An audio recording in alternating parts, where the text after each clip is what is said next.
Welcome back to Local 5, Professor Jeff Stein. For the first time since the election in the year 2000, you're making an appearance on Local 5. How are you, my friend?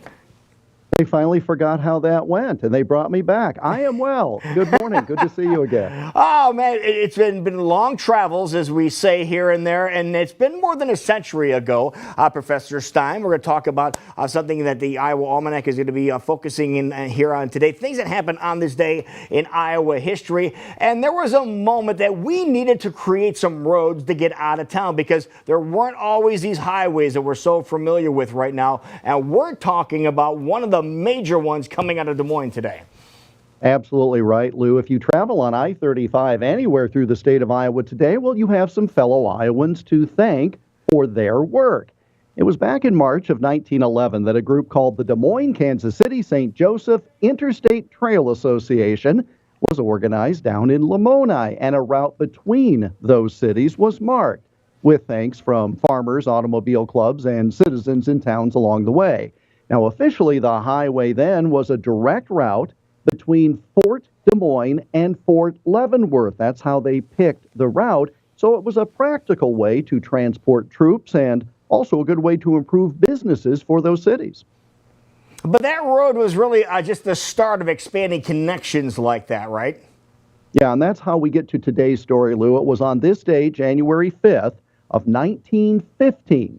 106 years ago, that a meeting of an association was held at Mason City, and the result was to extend that original trail I mentioned 271 miles north from Des Moines. It traveled through Nevada, Iowa Falls, Mason City, and Northwood in our state of Iowa, but then upwards to Albert Lee, Owatonna, Faribault, and Northfield, all the way to St. Paul, Minnesota. Now that sounds very, very familiar to a lot of people, Professor. And it does, because that route, more than a century ago, that closely follows the path of Interstate 35 today. But there's even more.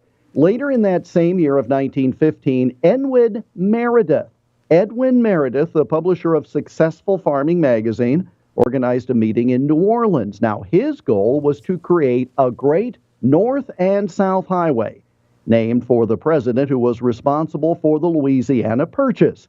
And this new Jefferson Highway Association extended the route southward from the points that we had talked about, and that completed the north-south run across our entire country.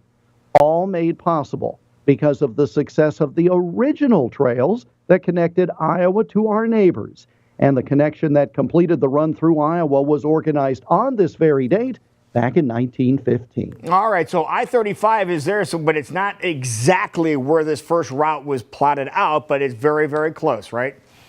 Absolutely. And again, as they've moved the interstate and other highways over time, you get away from the original route. For example, U.S. Highway 30 was originally the Lincoln Highway, and it closely follows that original route. But as towns grew up around the highway, they'd then wind up moving the highway to keep traffic moving more quickly. I think up the road there from you in Marshalltown, there are 3 old Lincoln highways, because of how they had moved Highway 30 over time. There you go. All right, people want to go back and revisit some of the things we talked about on today's Iowa Almanac. What is the easiest way to do so?